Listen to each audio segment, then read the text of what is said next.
Hello.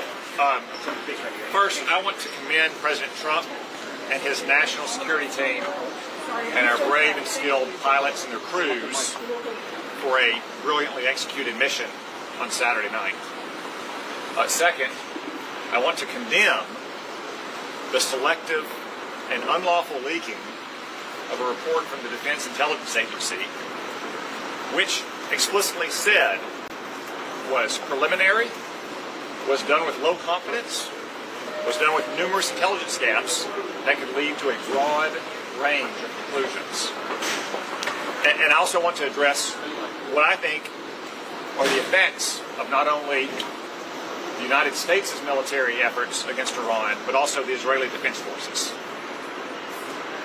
You have seen several experts in the last couple of days who I think it's fair to say are not Donald Trump partisans. Use words like effectively destroyed, catastrophic damage, set back for years. That includes Rafael Grossi, the director of the UN's International Atomic Energy Agency. David Albright, a renowned and respected former weapons inspector in this field. Norm Rule, who was the National Intelligence Manager on Iran during the Obama administration. All again use phrases like effectively destroyed, catastrophic damage, set back for years. So without any classified information whatsoever, I think it's safe to say that we have struck a major blow alongside our friends in Israel against Iran's nuclear program that is going to make America safer, our friends in the region safer, and protect the world from the risk of an Iranian nuclear weapon for years. Mr. Chairman, there was a report that the Trump administration is going to limit its briefings to members of Congress because of this leak. Have you pushed back on that? I've seen the report. I'm not aware of that. No one in the Trump administration has raised it with me. I understand their frustration that just hours after that report from the Defense Intelligence Agency was posted to Congress's, it was leaked. Obviously, it was leaked by someone who was trying to put our pilots and their crews and the president and his national security team in the worst light. I don't know if it was from Congress. I don't know if it was from someone inside the administration opposed to the president's policy. But as I said, that report was preliminary. It was done with low confidence. It said it had numerous intelligence gaps. It assumed the worst case scenario with perfect conditions in Iran. I believe that this mission was a tremendous success and that we have effectively destroyed Iran's nuclear program today. Hey, Mr. Chairman, how confident are you that the ceasefire can hold at this point, given especially what you heard in this report? The ceasefire will hold if Iran lives up to its end of the bargain.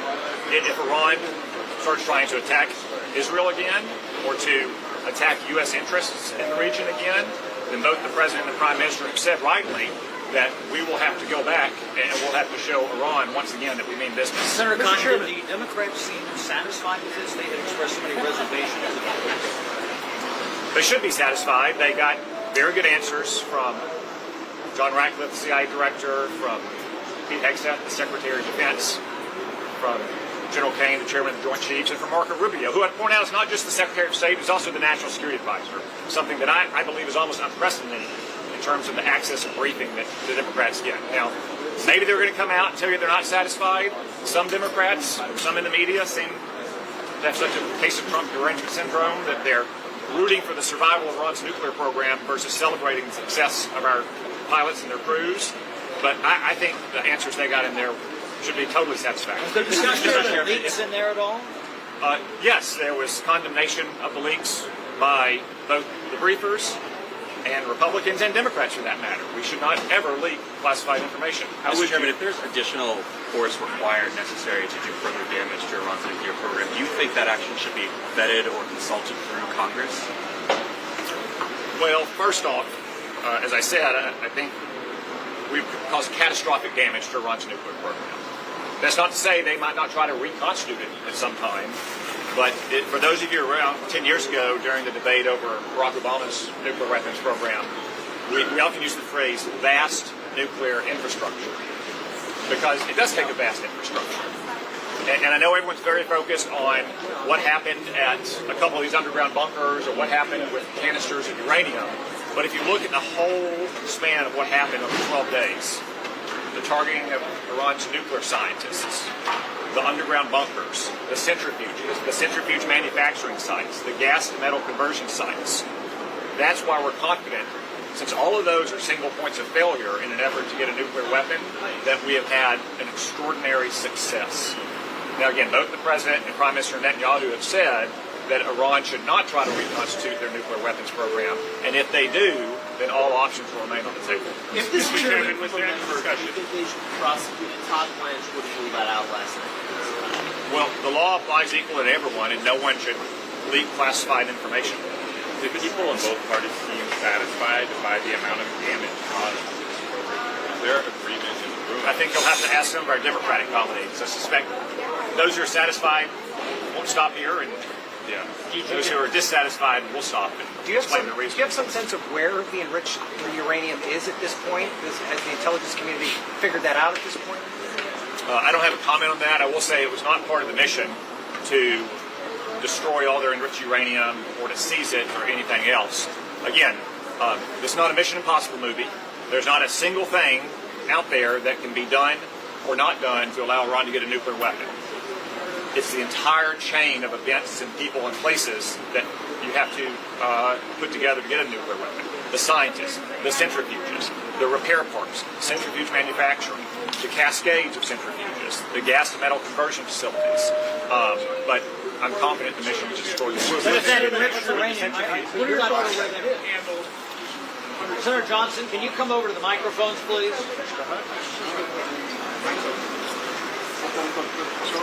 I'd only like to say that it's so nice, it's so comforting to have a competent national security team in place.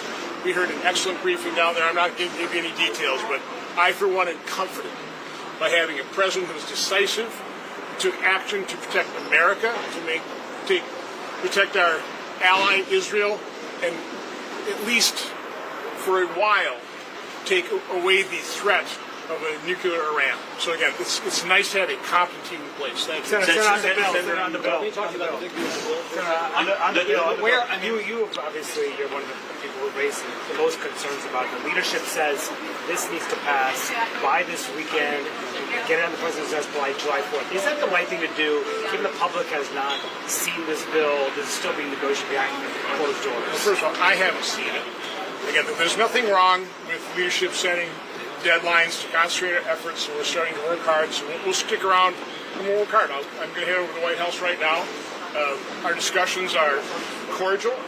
We all want to accomplish the same goal. Understand the enormous messes the Biden administration left us. An open border, wars raging, 4 years of an average deficit of $1.9 trillion. These things are not easy to deal with. So it's very difficult to clean up after the Democrats' messes. It's a hard thing to do. We're working quietly to do it. If it takes a few more days, a few more weeks, that's not a problem. This is an arbitrary deadline. It's been set to make sure that we do all the hard work, and we're trying to do it. Will you proceed even if the bill is not done? Will you vote to proceed? No, because I haven't seen the bill. I've got to see the bill. I want the conference to be able to discuss the bill. I want us to go through every provision, what the scores are, what we should leave in, what we should leave out. And that shouldn't take that long once we have the full bill, but we need the full bill. Again, what the parliamentarian did kind of was a little bit of a hand grenade, but I've been encouraged by what we heard at lunch. I think we can maybe, I don't want to certainly sour anything with the parliamentarian, but it sounds like we can overcome some of those objections and land in the right place here. I'm hoping that can happen. Are you concerned about the growing cost of the bill, though, given so many things have been ruled out of order by the parliamentarian? Listen, I think there are other areas where we can, return to a reasonable pre-pandemic level spending, which is what I've always been looking at. I realize you can't do it in one single bill. My biggest concern, I don't want this to be a one-and-done bill. It's going to take multiple steps.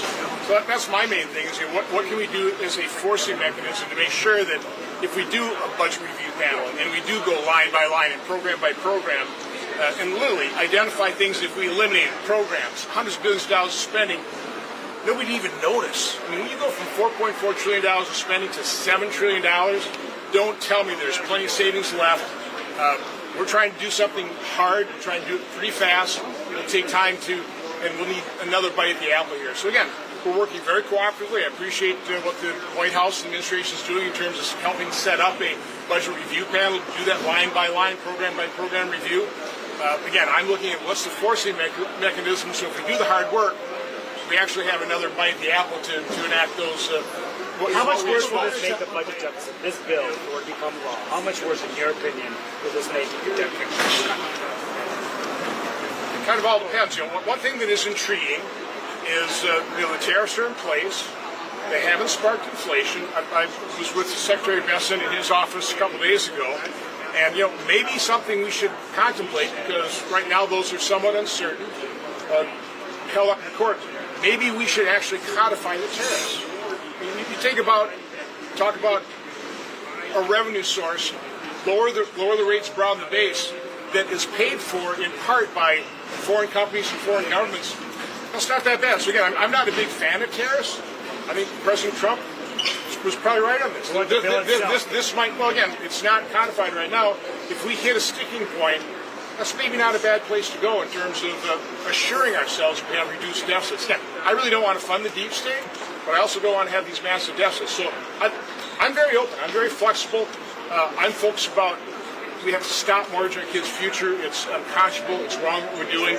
And again, I know the president shares that same goal. I think our leaders do as well. So again, to emphasize, Democrats, President Biden left us an enormous mess. Dug the hole far deeper than should have been dug. We're trying to dig out of it. That's our hard thing. Are you open to overruling the parliamentarians?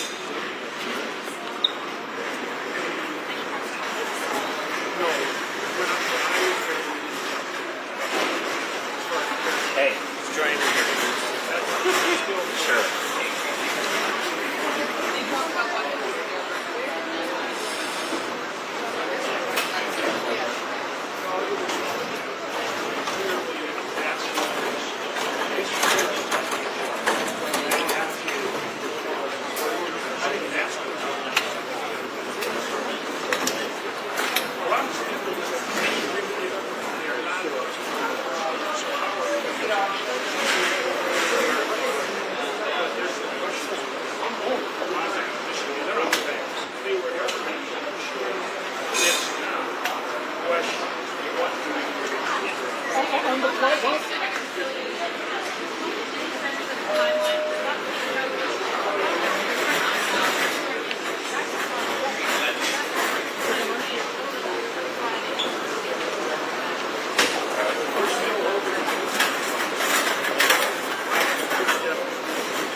We need some more NBC. Right here. Sorry. How you doing? No. You're welcome.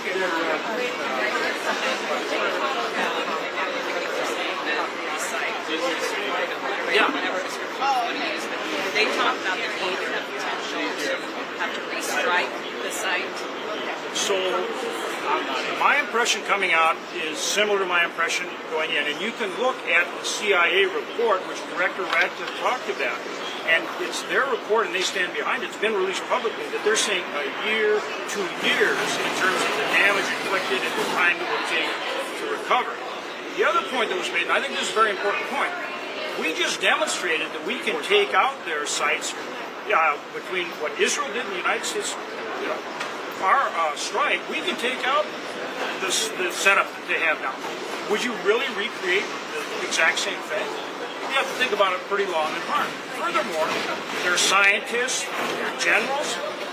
that's been set back. They don't have that leadership or the scientific knowledge. All those things make it very hard to recreate what they have had. And would you do that going forward when you know you can take it out again? That leads us to exactly what you're bringing up. That's why, for the first time, it really appears that maybe you could actually have a negotiation with Iran. They have never lived up to their word. So any negotiation with Iran, it's got to be verifiable. How do you do that? Well, they're pretty much defenseless right now. So if they were ever going to have a legitimate negotiation, one that we could hold them accountable to, that's the opportunity now. And that's really the focus going forward. And so we'll see. When it comes to Iran, we'll see. But it's got to be verifiable. Senator, one quick question on reconciliation, if I may. Yeah. What do you say to those colleagues of yours who want to overrule or fire the parliamentarian in light of the recent news? Look, we're working through the parliamentary process. It's complicated, but it's still our belief we'll get through it this weekend and be on the floor voting on the bill. This weekend? We'll start voting? I believe so. Thank you. Frank. Senator Murphy, can you go to the camera? Senator Murphy, can you go to the camera, please?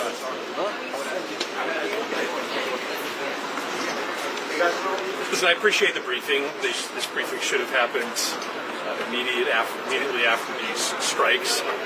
There's a real question as to why the Director of National Intelligence is not allowed to be in these briefings. That's a question that we should get answered. Listen, to me it still appears that we have only set back the Iranian nuclear program by a handful of months. There's no doubt there was damage done to the program. But the allegations that we have obliterated their program just don't seem to stand up to reason. So I obviously can't share any of the details from this briefing, but I just do not think the president was telling the truth when he said this program was obliterated. There was certainly damage done to the program, but there's still significant remaining capability for the Iranians. What makes you not sure we're in collusion, sir? Well, the DIA analysis is preliminary, and again, I can only speak to what's been reported openly. But if the Iranians still retain significant enriched material and centrifuge capability, then you can only be setting back the program months, not years. Did the administration have an analysis or an opinion of whether Iran is going to be more motivated or less motivated after the rest of the I'm not going to talk about anything from the briefing. I mean, I walk away from that briefing still under the belief that we have not obliterated the program. The president was deliberately misleading the public when he said the program was obliterated. It is certain that there is still significant capability and significant equipment that remain. If they rule out the potential for further strikes, would you have authorized it, knowing what you know now, if the president had come to Congress to get approval to authorize this mission, would he have had your vote? No. Ultimately, the only way to truly constrain Iran's nuclear program is diplomacy. You cannot bomb knowledge out of existence. No matter how many scientists you kill, there are still people in Iran who know how to work centrifuges. And if they still have enriched uranium, and they still have the ability to use centrifuges, then you're not setting back the program by years. You're setting back the program by months. The only path forward is diplomacy.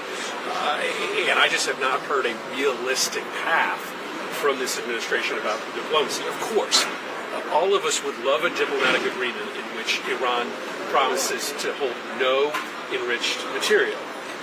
But that has not been a reasonable predicate for negotiations in the past, and it is not likely to be a reasonable predicate for negotiations in the future. Is there a understanding that you would accept Ask me that question. You think that it was obliterated? Was this Senator just said it was set back months. He just said it was set back months, not years. No, I think years.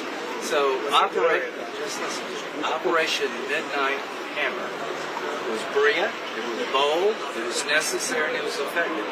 They blew these places up in a major league way. Major league setback, years, not months. If you don't, and he just said he wouldn't have done it. You know, I like Senator Murphy, but that's absurd. You got a chance to set back the nuclear ambitions of a religious Nazi by years, and you don't take it. That's how World War II started. World War III starts. Learn from World War II. You appease religious Nazis, you got to get more religious Nazi behavior. So I think it's absurd that any member of Senate would say, and you got a right to say it, that this wasn't necessary. You're not going to get religious Nazis to give up their nuclear ambitions by talking to them. You have to weaken them. You have to put them on their knees. And will you ever get there through negotiations? I don't know, but I'm willing to try. Obliterated is a good word for me to use. I can tell people in South Carolina, nobody is going to work at these 3 sites anytime soon. They're not going to get into them anytime soon. Their operational capability was obliterated. There's nobody working there tonight. It was highly effective. There's no reason to hit those sites anytime soon. In the coming years, you said it's set back years. Does that mean in the coming years there will need to be more U.S. military action? As long as Iran desires to kill all the Jews and us, you got to put that on the table. So the question for all of us is, that happened, what's next? Negotiations. I don't mind negotiating with the Iranians, but I want to start with a simple proposition. Before I sit down with you to negotiate, will you acknowledge Israel has a right to exist as a Jewish state? You don't have to agree with them, you don't have to like them, you can hate their policies, but will you abandon your stated goal of destroying the Jewish state? If they say no, you should sit at the table. So here's the question for the world right now. What's next? Negotiations. If they want to change their policy of trying to destroy Israel and come after us and purify Islam, what have you accomplished in the long run? You've set them back, but I'm looking to change their behavior. Not invade Iran, not to send American troops on the ground, but to insist that the Ayatollah and his henchmen from this day forward reject the idea that they will destroy Israel no matter what the negotiations hold. Why would you ask the Jewish state, 80 years after the Holocaust, the 80th anniversary was the end of the Nazi regime in May, to sit down with a bunch of people who want to kill you no matter what you do? So I talked to Rubio, I talked to the administration. Try diplomacy, but if you don't get a commitment up front that Iran from this day forward abandons its stated desire to wipe out Israel, if they're not willing to recognize the Jewish state, you're wasting your time. Senator Are you Murphy concerned about this Senator report? Murphy was also just critical of the fact that the Director of National Intelligence, Tulsi Gabbard, was not part of this briefing. Does that impact Not at the all. understanding I mean, that everybody listen, has? You know, I tried. Senator Murphy opposed pre-invasion sanctions from Russia. I've never seen any action by this man that would stop a bad guy from doing anything. I begged him to get on a sanctions bill to tell Putin what happens if you invade. That was too provocative. So it doesn't matter what Senator Murphy thinks about me or I think about him. Here's where we're at. The program was obliterated at those 3 sites, but they still have ambitions. I don't know where the 900 pounds of highly enriched uranium exists, but it wasn't part of the target set. Are you Are you concerned that in light of the... in several years, when the administration is saying it's obliterated, it suggests that they're not able to build a weapon. But you're saying in several years, perhaps they'll be able to. That's what I'm saying. They're obliterated today, but you can reconstitute. Isn't the real question, have we obliterated their desire to have a nuclear weapon? As long as they desire one, as long as they want to kill all the Jews, you still have a problem on your hands. I don't want people to think that the site wasn't severely damaged or obliterated. It was. But having said that, I don't want people to think the problem is over, because it's not.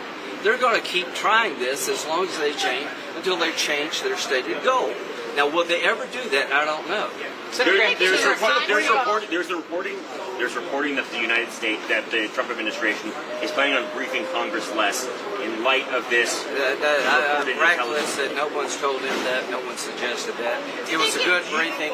I don't know why Gabbard was there, but it was a really Well, to the point that the Director of National Intelligence wasn't there, are you concerned that President Trump specifically and the administration more broadly are not trusting the advice and counsel they're getting from the intelligence that to community? me, I'm fine with her. I wanted Ratcliffe. I don't care who's the Director of National Intelligence. I don't hear from the CIA. They're the ones with the But assets. does President Trump trust the CIA right now? Yeah, I think one of the biggest, lack of a better term, winners in this whole deal is Ratcliffe. I mean, the president has high confidence in Ratcliffe. I do too. But I think all of them perform well. But the ultimate question is, let's say it's 2 years. Let's say it's 10 years. Let's say it's pick a number. The threat still exists as long as Iran, as a nation state, desires to purify Islam, destroy the Jewish state, and come after us. That's what people need to remember. I'm not taking away anything from this operation. I applaud it. I think the people who did it are heroes.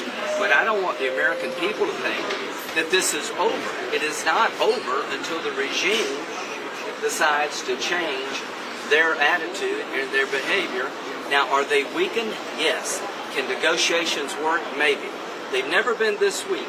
They've never been on their back heels. So if there's ever a time to get a deal with Iran, it's right now.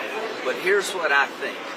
There's probably never going to be a deal with these people because they'll never give up their ambitions to destroy Israel, purify Islam, and come after us. Senator, does this mean you're not particularly confident that a ceasefire will hold? I asked that question. I don't know what behavior Israel's looking for to consider a breach of the ceasefire. I didn't get an answer to that. But here's what I believe. As long as Iran maintains the position that Israel cannot exist as a state, what do you expect Israel to do? Still normalize relationship between Saudi Arabia and Israel. Is that still on the table? You lost me.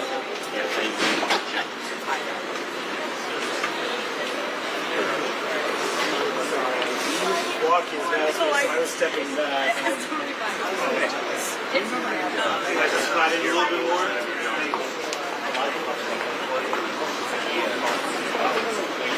Thank you so much.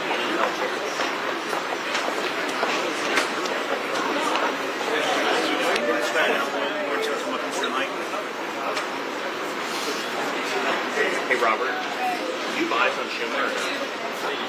No, I do not. Okay. Yeah, I have one curious right here. So, that's on Gracie right here. Hi, Gracie. Is your boss coming?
I guess, assessment of the success of this operation?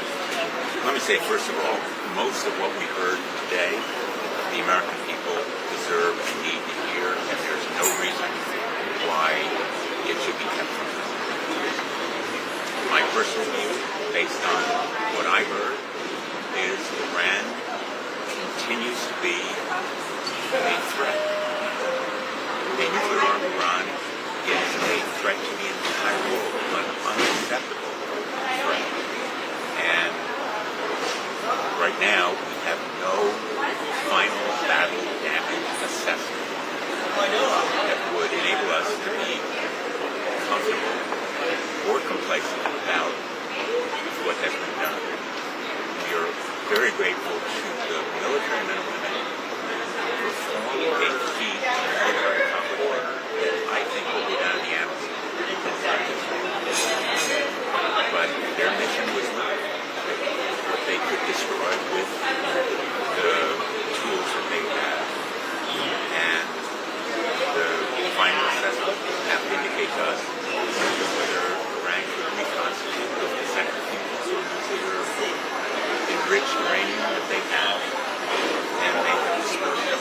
We have to see finally what the assessment is. Senators have come out and some of them have said the program was set back months, some of them have said the program was set back years. Is that too premature for anyone to be talking about? The point is, we don't know.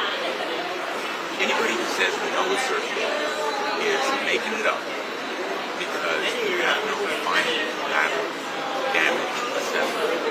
And certainly, this mission was successful insofar as it extensively destroyed and perhaps severely damaged and set back the Iranian nuclear arms program.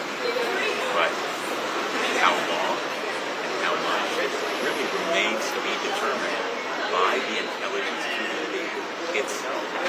And so, frankly, I'm hopeful that we did as much damage as possible. The nuclear arm is an unacceptable threat to the world. I'm rooting for success, but I'm far from comfortable with how much actual damage was done until we finish the final assessment, which our community is engaged in doing right now.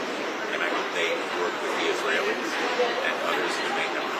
Senator, I know you're convinced right now or unconvinced about the administration's claim that the Iran nuclear program was obliterated?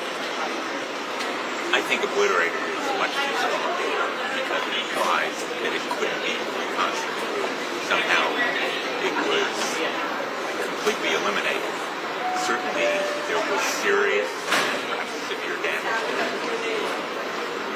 And the use of those 12 bombs in the sites where they were positioned, I think was serious and substantial. But how much damage was done really needs a final assessment. And from what you learned, do you believe Iran is now more moving or less moving? I don't think we have an accurate picture of what Iran's motivation is movement in history. Certainly, they've reacted with measured and temperate response. But whether that's a head fake and a feint, we don't know at this point. I think there is a significant consensus on the world community that Iran is a danger not only to the United States and to Israel, but to the world at large. And I'm hoping that diplomacy now will play a part in reaching an ironclad, verifiable agreement that Iran will abandon this program, but we need to be prepared for the worst, even as we hope for. The president put out a Truth Social post alleging that Democrats leaked the assessment and should be prosecuted. Do you have any reaction to that? I have no reason to think that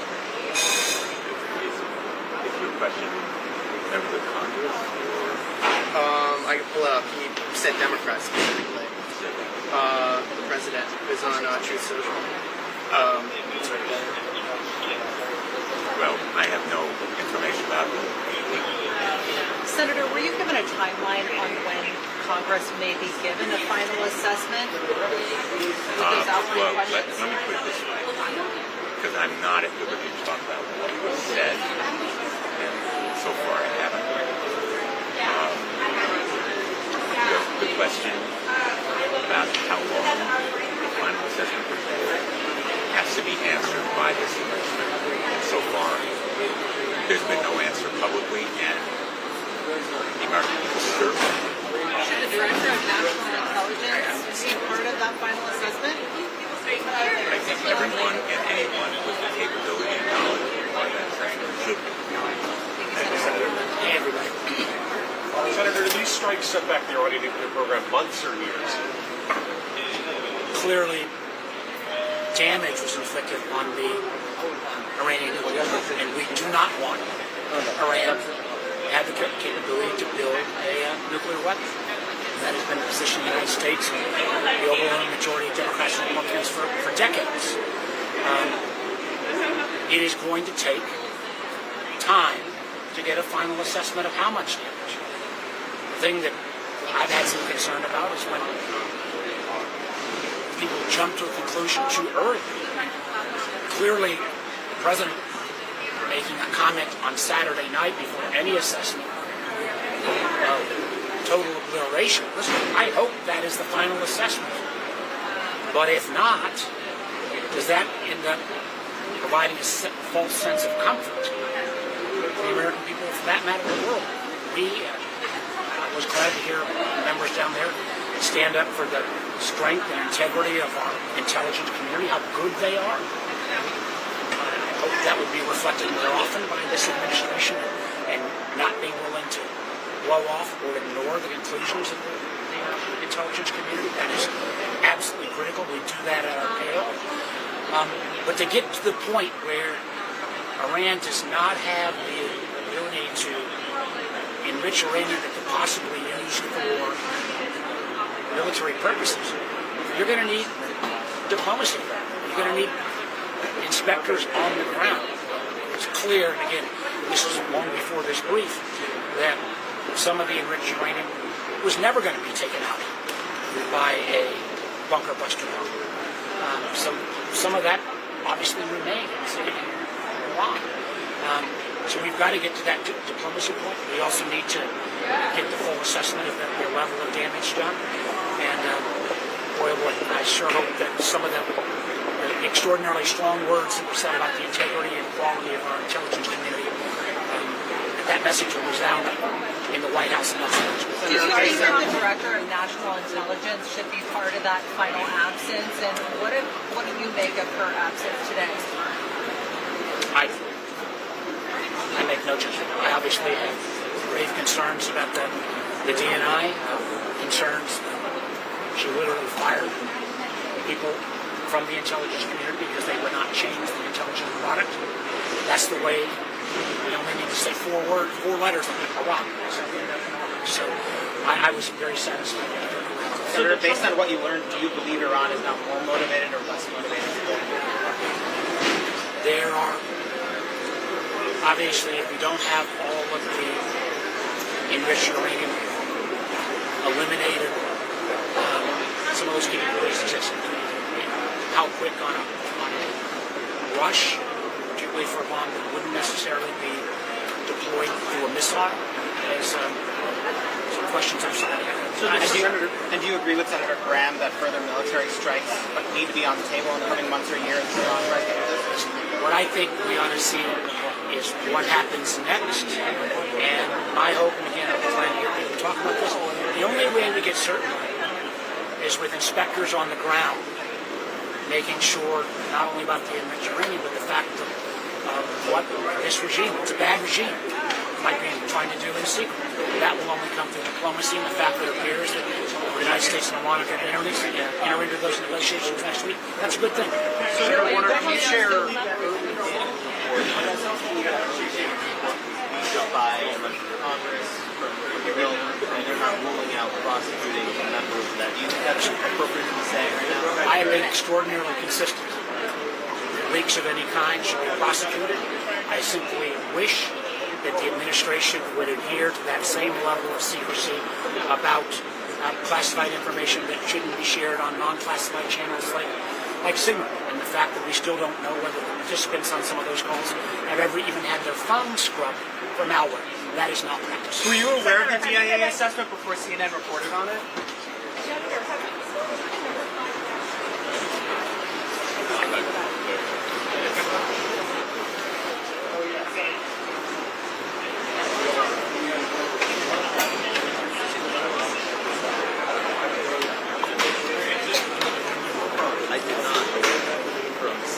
I know, literally. Like, I was gonna fall, but then turn around and I was like, shit. Thank you. When she was at 5 minutes.